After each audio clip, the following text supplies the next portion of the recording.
all the games I used to play in my younger, wilder days. The game of clubs and tees had never crossed my mind. But after some discussion with my closest, dearest friends, I decided that I'd give it one good try. Welcome into another episode of the Turn Fantasy Golf Podcast, brought to you by Rotoballer.com. As always, I'm Andrew Putters. I'm here with my buddy, partner in crime, Joe Nicely, league golf editor at Rotoballer. Joe got the big Tennessee hat on, took one on the chin this weekend in the Ole Miss game, and what we call the trash game down here in the South. Joe, how's your weekend, bud? Good, man. Big vacation week. I had a big vacation. I had a great week, man. Feeling a little rejuvenated. Really good week, fun weekend. As you mentioned, the Tennessee game was fun. We went down, but it wasn't without a fight. So I really enjoyed watching that. Kind of neat to see some excitement back in Neyland Stadium, even though it wasn't the greatest finish. But really fun to watch and fun to be excited again about Tennessee football. Of course, the NFL going on. Had a really exciting finish to the CJ Cup, which we couldn't watch until about 5 p.m. Eastern, which had me scratching my head Sunday. But yeah, man, really good to be back, Andrew. Nice to talk to you, and looking forward to getting into this ZOZO. Yeah, CJ Cup, Rory McIlroy, final round, 6 under to get to 25 under to win by a shot over charging Morikawa, 10 under. He was on 59 watch for a little bit, like you said earlier before we came on. And, Sanjay M, another big charge there late on the leaderboard. Unfortunately, the fan favorite, Ricky Fowler, really had just a very, very, very disappointing Sunday after playing lights out for 3 days. Joe, did you get a chance to, like you said, couldn't watch it till 5 p.m., but did you get a chance to check it out after the 4 o'clock games? Yeah, I peeked in kind of throughout the week. I was kind of doing the family thing. We were on vacation, a little fall break vacation, so threw a few lineups in just kind of for fun. Didn't deep dive research or anything last week. Didn't have a lot of money invested, kind of like normal. Just kind of a light, just fun week for me. So I was peeking in from time to time. Really cool to see Ricky playing well. I think that's something that a lot of golf fans would like to see. Even though he didn't close it out, which is not a huge surprise. Never been a prolific closer in his career, but still good to see him get a strong finish up there. Maybe he'll carry some momentum into this week. He's going to be teeing it up this week in the ZOZO, so it's really cool to see him up there. Really good reminder, Andrew. We've said it on this show a ton, man, ever since the start of us doing this, that you can never really count Rory McIlroy out of a tournament. No matter how bad his form seems to be, he can pop up and win golf tournaments, man. His 20th victory on the PGA Tour in his career. So just super impressive, man. Kind of speaks to just the huge amount of talent that the dude has. Not playing his best golf, hadn't been playing his best golf, but yet he's won 2 times this calendar year. So hats off to Rory. Really cool to see him play well. Cool to see Ricky play well. Our guy Morikawa, a member there at the Summit Club in Vegas, made a deep run. We'll talk about him a lot here in just a sec for this week. So a lot of cool stuff, man. I didn't get to just sit and watch like I normally do, but got to peek in from time to time and enjoyed it. A ton of birdies, though. That golf course is way too easy of a test for these guys. Yeah. One thing I'll say, 2 things about McIlroy. About this tournament. So McIlroy wins following a real publicized, emotional interview. That's happened in the past with Rory McIlroy. I don't, when there's a highly publicized interview that he does post tournament or anything like that, he's come out and won before. So that might be something to look into in the future. This is just kind of stuff you really can't put on paper. And the other thing is, when Ricky Fowler has played well, it's been on the same type of golf courses that Rory McIlroy plays well. So in the future, if you like one, you probably should like the other, maybe possibly pair them up together. Like I said, same style of golf courses they play well at. Just a thought from an old style field player like myself. What do you think about that, Joe? Yeah, it makes a ton of sense, man. You start looking at the Summit. Like I said, I didn't really dive into it last week research wise, but kind of in hindsight looking back, it makes a lot of sense. Tom Fazio golf course. Rory's always played well on those. Ricky's always played well on those. Quail Hollow comes to mind. The Wells Fargo. We've seen both those guys win there. Rory has always putted well on bent grass, which makes sense and checks that box. So, and as you mentioned, man, you never really know. I don't know where Rory is in his life. But as you said, he kind of had an emotional ending to the Ryder Cup there. He's had some different coaches going on, been working with Pete Cowan. Hearing now that maybe that's over. That's not a for sure thing, but heard he's kind of went back to his childhood coach. He certainly hit a draw last week. Kind of looked more like his old school swing. So who knows what's going on with Rory, man? The guy's got all the money in the world, all the success in the world. He's won pretty much every type of golf tournament you can win. So maybe he needs something like that Ryder Cup to kind of get his emotions going and get refocused on golf. Needless to say, the guy's unbelievably talented, and when he's playing well, golf's better. Absolutely, could not agree more. Love Rory McIlroy as off the course and on the course, highly entertaining. So, moving on this week, CJ Cup is over, Joe. Let's move on to the ZOZO Championship. But before we do, tell us about rotoballer.com, Joe. Tell us about everything we got going on up there. Yeah, it's football season, and you can definitely check out all your NFL needs over at rotoballer.com. But we also want to encourage you to sign up for our PGA Premium package. Now's the best time of the year. The cheapest price that we will be running it all year. You can use my promo code NICE, N-I-C-E, and sign up now for less than $65. That will take you through next year's Tour Championship. So almost a calendar year of our PGA Premium coverage for less than $65. Visit rotoballer.com. Sign up right now. Thank you very much, Joe. Now, ZOZO Championship. This is the third playing of the ZOZO Championship. Second playing here at this golf course. It's at the Narashino Country Club in, I'm not even going to try to how to even say this, in Japan. Let's just say Japan. It's in Japan, Joe. Yeah. First year, none other than T Woods on the inaugural year or the first year, and shoots 19 under, 261 score, beating out Hideki Matsuyama by 3 strokes back in the 2019 season, Joe. 2020, because of the COVID going on, it was moved to Sherwood Country Club up in Thousand Oaks, so just north of LA.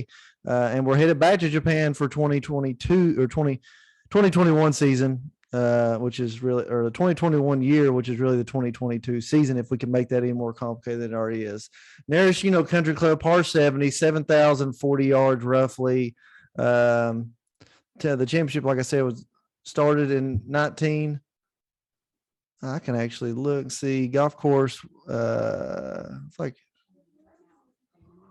it's not that old, Joe. It's not that old. Originally, the golf course was said par 72, 7,200 yards, but for the tournament purposes, they've taken 2 par 5s out. So we don't really know much about this other than Tiger Woods won there in 2019. I don't remember this tournament at all. This is before we were doing the show, Joe, and so I probably studied even less than normal. What do you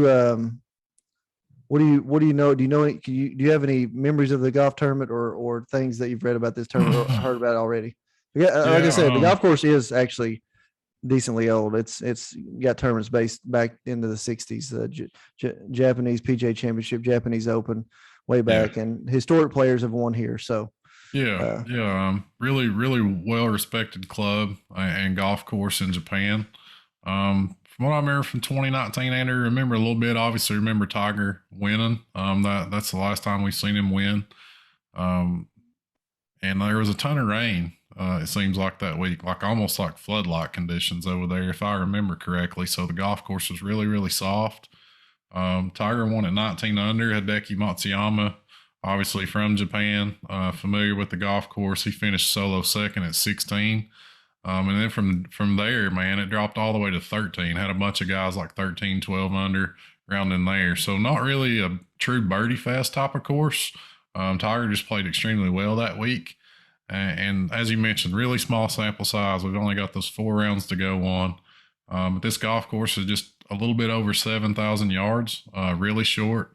tight, demanding off the tee. I'm looking for accuracy off the tee and good drives gained. Obviously, iron play is going to be very, very important. We see guys like Tiger Woods and Hideki Matsuyama that played well here in the first edition, the only edition on this golf course. So that pushes me towards guys that are precise, very good with the irons. So that's what I'll kind of be targeting this week, Andrew. I don't think distance is going to be an advantage. Even though this is a short golf course, I don't think these guys will be able to overpower it. So I'm kind of looking for total driving, accuracy off the tee, really good iron play. Yeah, and one thing I want to say right off the bat, only 25 entrants of the 80 total entries have actually played here in this tournament before at this golf course. So we can't go a little bit off. We can't really go off past finishes, other than we probably have to think that maybe Matsuyama is probably a shoe-in that we're going to like in this field no matter where he is. So really can take tournament history out of the equation. But we get right in this slate, Joe. A 10K and above, Fleetwood, Casey, Matsuyama. Surprisingly, Matsuyama is not the most expensive player. Zalatoris, Xander, Morikawa. I have to feel that Matsuyama is a huge discount in this range. He's a no-brainer, right, Joe? Yeah, man. Kind of a natural guy that you go right to. As we mentioned, solo second here in 2019. Obviously, he's from Japan. He's extremely familiar with this golf course and kind of the style of layouts in Japan, which are a little bit different. So your eyes kind of go directly to Matsuyama. Has been struggling tremendously with the putter, which is kind of always his downfall, it seems like, Andrew. But maybe he can get it going on these greens, which are unbelievably well manicured. You won't see a golf course in better condition until we get to the Masters. Honestly, these Japanese greenskeepers take great pride in taking good care of these golf courses. So the greens are going to be extremely pure this week. So maybe Hideki can get that putter going. Lost almost 10 strokes on the greens last week at the CJ Cup. So really brutal, man, for him lately. But you have to love that ball striking. You have to love his familiarity with this golf course. Up at the top, man, it almost jumps out as a stars and scrubs type of week. I don't know if we mentioned yet, but this is a no-cut event. So you can get aggressive this week. You got 4 guaranteed rounds from all your guys. But man, this field is so weird. Such a weird salary scale, Andrew. It pops out as a stars and scrubs type of week. There's guys up here you immediately want to target. A guy like Colin Morikawa, coming off an extremely hot final round last week in Vegas, shot 62 at the Summit Club, and he's coming in to a golf course that's just absolutely tailor-made for him. We talk about the comparisons kind of to his game and Tiger Woods' game. And this golf course suits him to a T. He does have some experience, had a T22 here back in 2020. So you love Colin Morikawa in this spot, pretty much on any golf course, but especially a shorter golf course that demands accuracy. So I absolutely love Morikawa this week.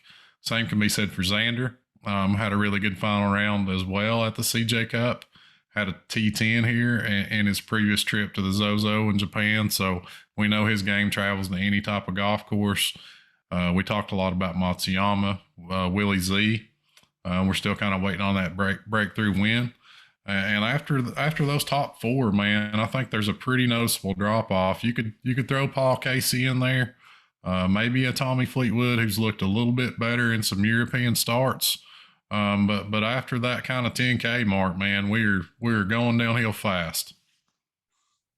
I was getting ready to say the same thing. You don't have to go very far to get stars and stripe or scrubs, Joe. You could basically, I feel like I'm once we go down this 9K range immediately, I'm going to go ahead and say, Joe, that I'm not ready. I'm ready to stay on the Fowler bandwagon at this point. 4 rounds, no cut. I like it. Don't necessarily say I like in a normal setting. I'm not going to sit here and say that I like him over Neiman. I can see how you can play him over Neiman this week because he's on. Neiman's just so much more consistent. But if you look at an event like this, I could see Fowler. Fowler's probably going to be well received over there, I would imagine, as an international player. But 9K range, Joe Hughes. I mean, this is laughable. Mackenzie Hughes, Grillo, Tringale, Maverick McNeely, Full Keegan, EVR, Siwoo, Norin, Fowler, Neiman. This is a pretty weak range. I don't really have much to say about this. McNeely, we love in a weaker field. Oh, we're going to say that every time, guys. Weaker fields, we love McNeely, but I'm kind of sticking with Fowler in this range for gamble purposes. Yeah, I don't hate it. I don't hate the play, Andrew. Really, actually, kind of like the play in a vacuum, but then you look across and you see that $9,800 price tag next to Ricky's name, and that's the only thing that really gives me pause. You kind of hope that maybe he's going to carry some positive momentum with him into this week. So like I said, in a vacuum, I kind of like the play, just riding the hot hand. A lot of these guys in this 9K range, the form hasn't been there for them. I'll say that about Joaquin Neiman. Hasn't really played well in a while. Tried to hop on him a little bit back at the Shriners. Felt like he was a really good play in that field. Didn't perform well. So his recent form's been kind of underwhelming. He does have some experience on this golf course. Had a T33 here back in 2020. So I mean, you can certainly look at Neiman, but at 9,900, I'm almost just going to bump up to a Matsuyama for $400 more. As you mentioned, man, really thin, really sketchy 9K range, inflated price tags this week. This field tails off quickly. It's weak, really kind of weird, honestly. Just a kind of a mixed mash of guys. It's just strange field. But if you are building in the 9K range, if you do want to lean a little more balanced, you mentioned Maverick McNeilly, a guy we really like. Had a runner up there at the Fortinet Championship in Silverado a few weeks ago. Hasn't looked as sharp since, but I think he's a guy that we've talked about it before. He kind of thrives on these shorter golf courses. Heritage comes to mind. Harbortown comes to mind. At Pebble Beach, some shorter golf courses where he's played really well. And he's getting a golf course this week, Andrew, that's just about 7,000 yards. Cameron Tringale's fell off a little bit early this year, but I think you can consider him in this field. His price tag isn't egregious at 9,200, so I think you can look at him. Griot's a really good ball striker. He can get hot. If we're kind of taking that non-putter angle like we're doing with the Decky, you might want to give Griot a look. But yeah, man, really tough. And I'm with you. I almost prefer, it feels bad to say, I almost prefer Ricky in the 9K range. Yep, that is an interesting statement, Joe. 8K range gets even weaker. Matt Wallace, Kirk, Shank, Ryan Palmer, Lanto, Hoffman, Ortiz, Lee, Cage Lee, CT Pan, Johnny Vegas. A lot of letters in that range, Joe. But name that sticks out to me when we're talking shorter golf courses is Chris Kirk, Joe, 8,100. Another guy that we talk about a lot. Also like Ryan Palmer, the vet. His form hasn't been great over the probably last 6 months, but I really feel like this is going to be a huge GPP week from the standpoint that we're just going to have to be throwing names in there and hope something sticks. So That's the two names I like in this range: Ryan Palmer, Chris Kirk. I'm going to go with the vet play here. Yeah, don't mind it at all, Andrew. I kind of almost feel like you're drawing from a hat. I would maybe look at CT Pan, another player that I like on short golf courses. The form has been really solid. This is the type of track where he can succeed. I don't ever want to play him on lengthy golf courses, really, but he had a 6th at the Fortinet, gained 4.6 strokes on approach, and then had another really good outing at the Sanderson where he had a T11, gained 3.1 strokes on approach. So I think you can definitely look at CT Pan here, a player that pops up from time to time. Johnny Vegas, I like. Love his game, love his form, but he hadn't been playing much, no course history, and I don't know that this golf course is a great fit for him. He's kind of the opposite of CT Pan. I almost prefer Vegas on driver-heavy golf courses. So even though I like him as a player, I don't know that I'm circling him this week. and it's tough, man. Charlie Hoffman's a guy, you kind of go to in this range and look at as maybe a solid option, but the form hasn't been great yet this year.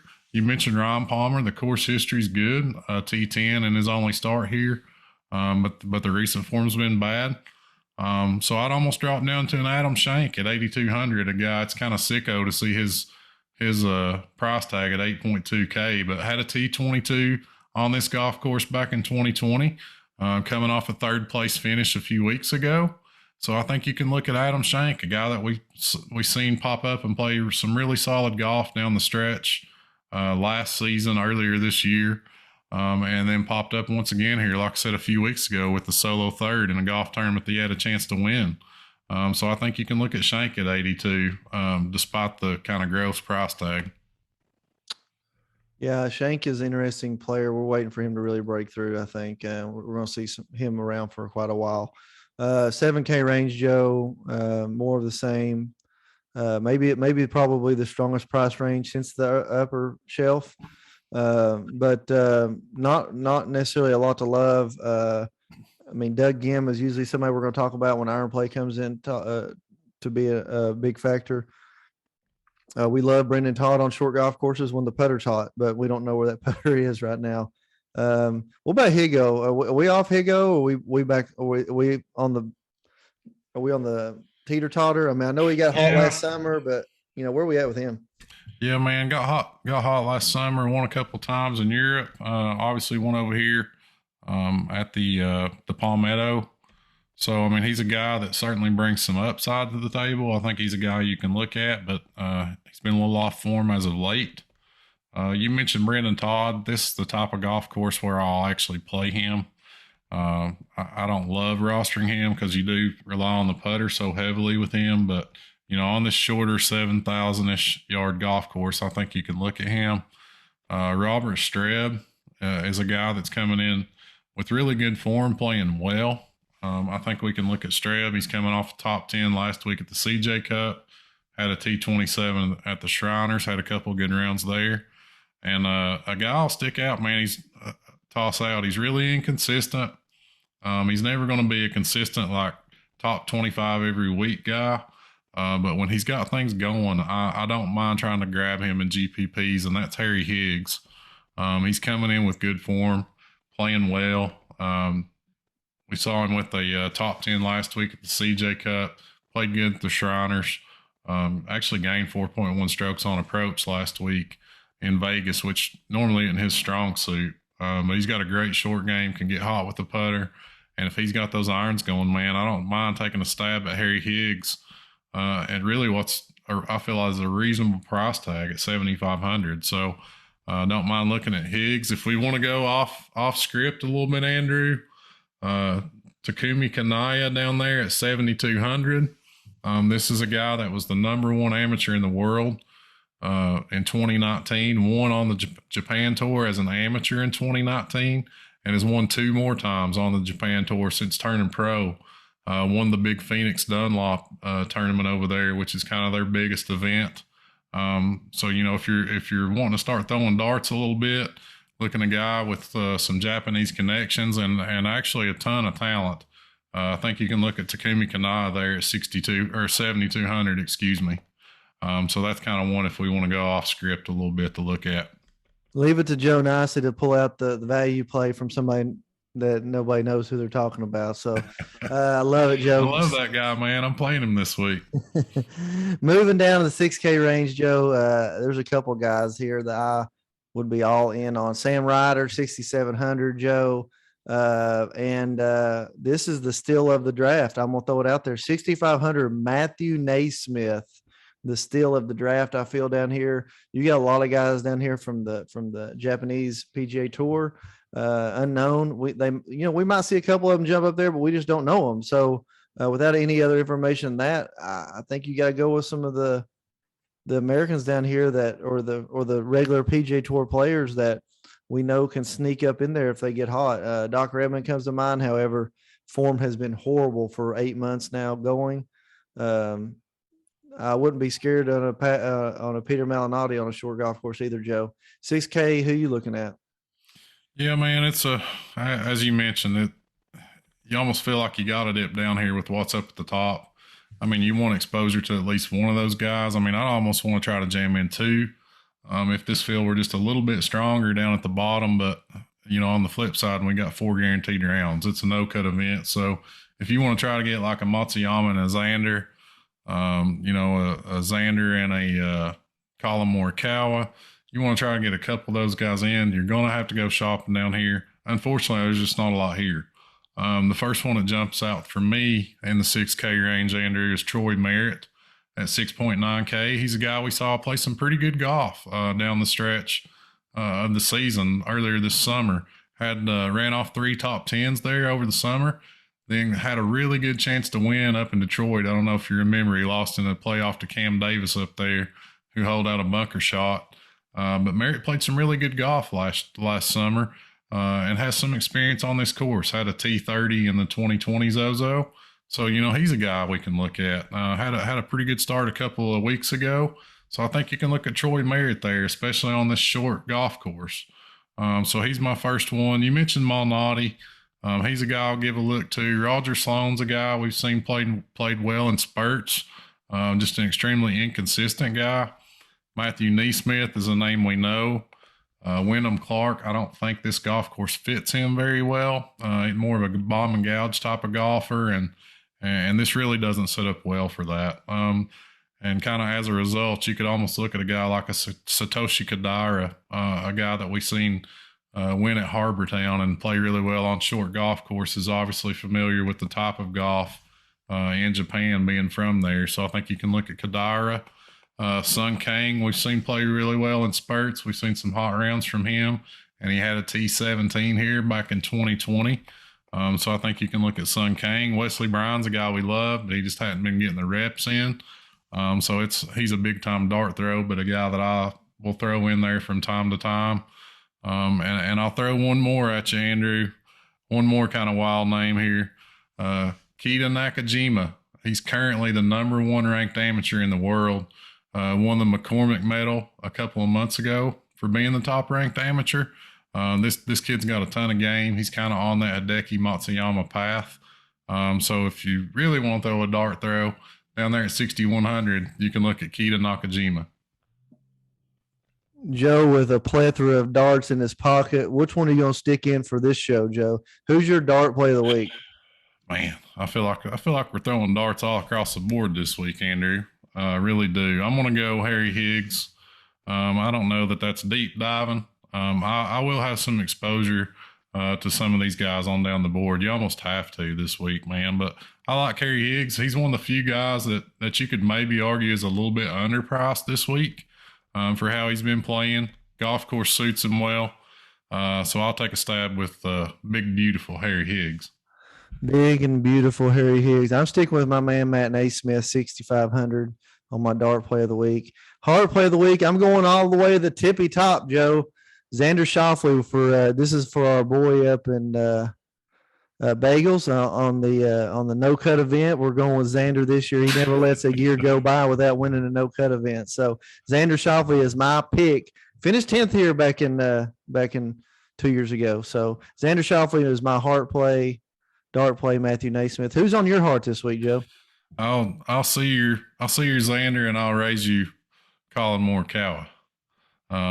Love this guy. I think man, he's one of my favorites, if not my favorite player out there right now. Just absolutely love his game, and I don't think this golf course could suit him any better. Was really young when he last played here back in 2019. Had a T22. He's coming off a fire round, 62. At the CJ Cup, so he's bringing a ton of positive momentum over. The course fits great. He makes a couple putts. He wins this week, Andrew. I like it, Joe. I like it. Rotoballer.com. Thank you. Everything you do for us. Remember, when you're signing up for the PJ Premium, use the promo code NICE, NICE. That's Joe Nicely. I'm Andrew Putters. You have listened to the Turn Fantasy Golf Podcast. That was my first big mistake. I've already hit 3 in the lake. It's gone.